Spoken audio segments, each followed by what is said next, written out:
Hello, in this podcast we are going to learn about weather, and in particular we are going to define weather and we're going to see what causes weather. First, the definition. Weather are the physical conditions in the atmosphere in the short term. The long term we're talking about climate, not weather. The physical conditions include temperature, precipitation, and examples of precipitation are rain, sleet, snow, and hail. Air pressure, and air pressure is the weight of the air above you. And by air pressure, this also includes the actual air pressure and the trend. Has the air pressure been going up? Has the air pressure been going down? Also, the relative humidity and the wind speed and the direction of the wind, the type of clouds, and how much of the sky is covered by clouds. Now we're going to look at what causes wind. An analogy for weather is to use a ramp. So here we have a ramp. The high part of the ramp is high pressure. Low part of the ramp is low pressure. And this will be the air. If I put the air over here, you see it rolls down the ramp. So air goes from high air pressure to low air pressure. It doesn't go from low air pressure to high air pressure. That's the first thing to remember. Now if I make the air pressure lower, the higher pressure lower, you see you've got a low gradient. It's a fairly shallow slope. Look at the speed.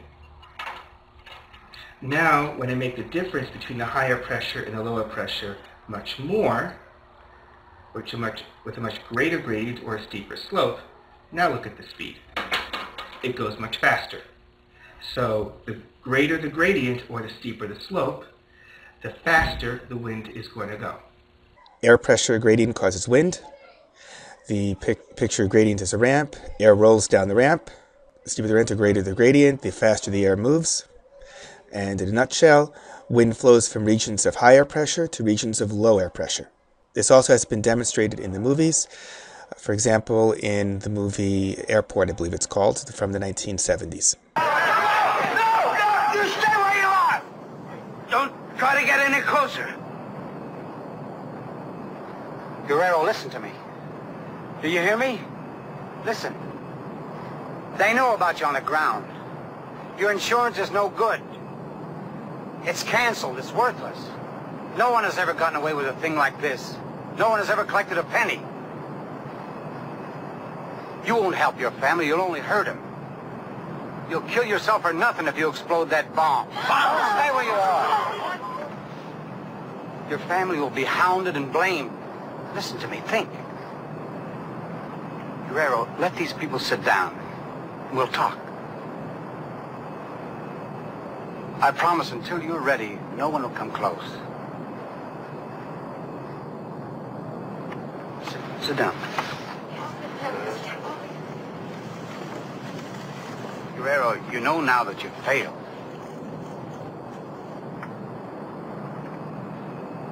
The only way you can help your family is to give me that case. Give me the case. If you do, I promise that no one on this plane will hurt you.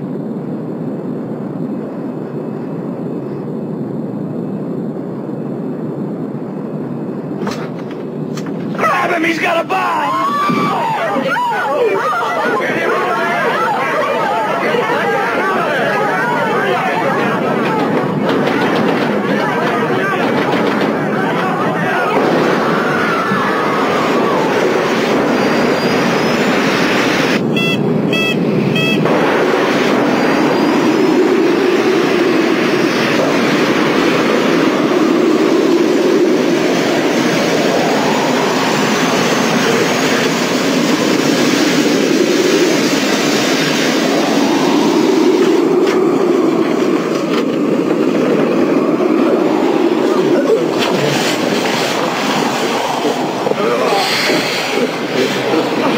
Now, another important thing in the wind is that the winds also tend to curve.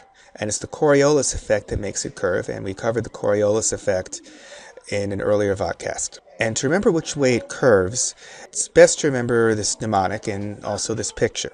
So when you're in a classroom, in a science classroom, generally you see two things. You can see the science counter where the teacher usually stands, and you'll see a clock. When you look at the clock, you see the clock generally is high up in the classroom.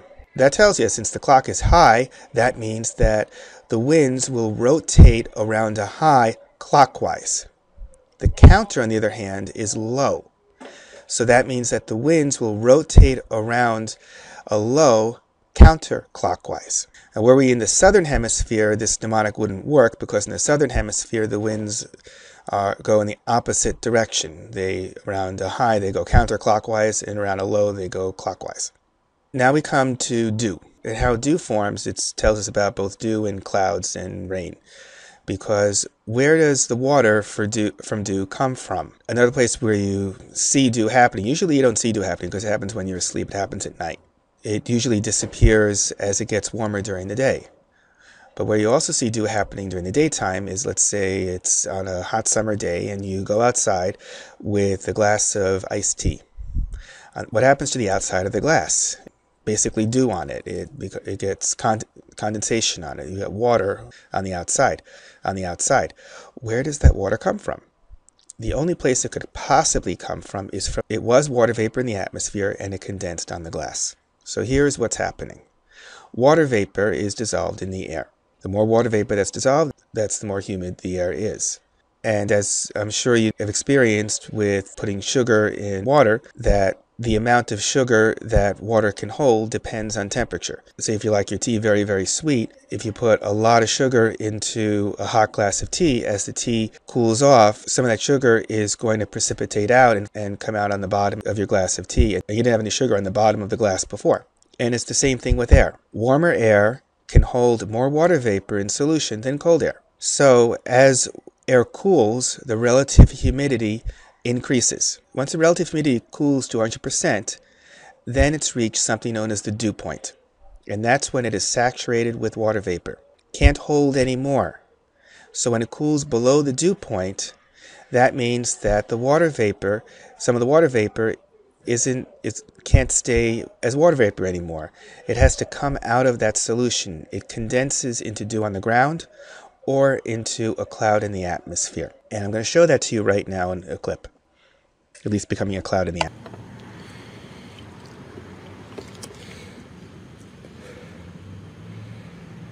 Okay, the outside air temperature is about 5 below zero, and the wind chill is pushing it down into the low teens below zero. However, the water temperature is about 200 degrees above zero. Let's have some fun. Cool, eh? Let's try that one more time. Water meets cold.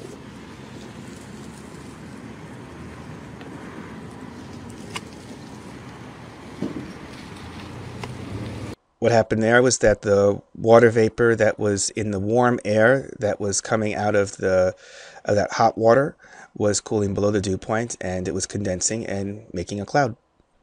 Okay. Here are the Hawaiian Islands. Same situation that we saw there is causing this situation here on the island of Molokai. See how it's green over here on the eastern side of the island, and so there you've got tropical rainforests, and then we've got some mountains, and then on the other side of the mountains we have deserts. It's all brown. It's the same situation that's causing that. Here's what's happening. The situation here is the mirror image. First, the warm water is coming off of the ocean. It's warm, moist air. Now, as the air goes up the mountain, it cools. And it cools because as air rises, it cools. That just simply happens to be a physical condition of air as it rises. As it cools, the relative humidity increases, it reaches the dew point, and it starts raining. And as it rains, the water leaves the atmosphere. And that's what's making all that rainforest, all that rain. And then the air goes over the top of the mountains and it comes down. As it goes down, it warms. And that's just the situation of air in the atmosphere. When air goes up, it cools. When air goes down, it warms. As it warms, the relative humidity will decrease because warm air can hold more moisture.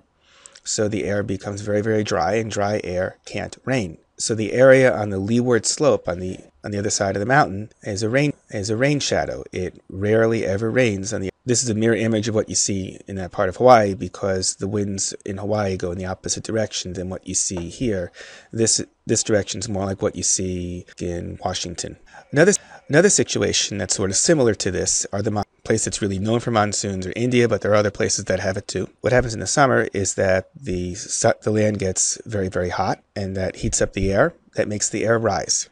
And as the air rises, it cools, and that makes a low air pressure. And there's also a higher lower pressure, higher pressure. That makes a wind, and that brings the winds go from the ocean to the land, and that's bringing moist air. And as it rises up, that it starts cooling, and it's dropping all that moisture, and that makes torrential downfalls over India during the summer months, and that basically waters India and makes it such a rich agricultural country. But then in the winter, it's the opposite. In the winter, the lands tend to be a lot cooler than the ocean, so the ocean tends to be warmer. So the situation here is reversed. You've got the low air pressure over the oceans, the high air pressure over the mountains, and so you end up with the rains over the ocean instead of over India. So throughout the winter, it doesn't rain over India. Hurricanes are a situation that are familiar to the Caribbean and the southern United States, as well as other places. It's the most severe storm on Earth. It can cause billions in damage and kill thousands. Here are two examples.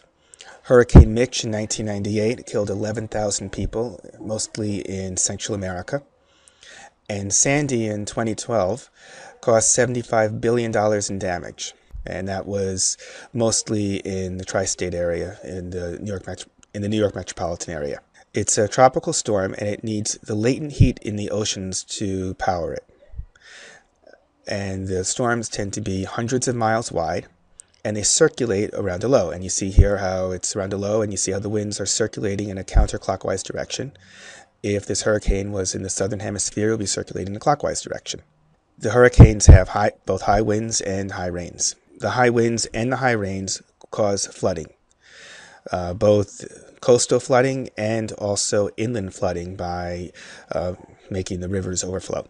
Tornadoes are another major storm. They're associated with very strong thunderstorms, including hurricanes. They're only up to a couple miles in diameter, unlike a hurricane. And their wind speeds are up to 300 miles per hour, which is faster than hurricanes. They tend to be concentrated in areas like Tornado Alley, where cool, dry air masses meet warm, moist air masses, but they can be found anywhere with strong thunderstorms. Like you may recall that recently we've had some tornadoes here in New York City. So with air masses, here are where certain types of air masses form. An air mass occurs when an air stays over a region for a lengthy period of time, and it takes on the characteristics of that region. So air in a cold region becomes cold. In a warm region, it becomes warm. If it's over an ocean, it becomes humid. If it's over land, it becomes dry. So you see that MT, M means marine, so that means it's humid.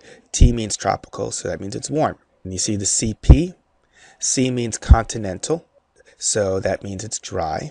P means polar, and that means it's cold. The A means Arctic. That means it's really cold.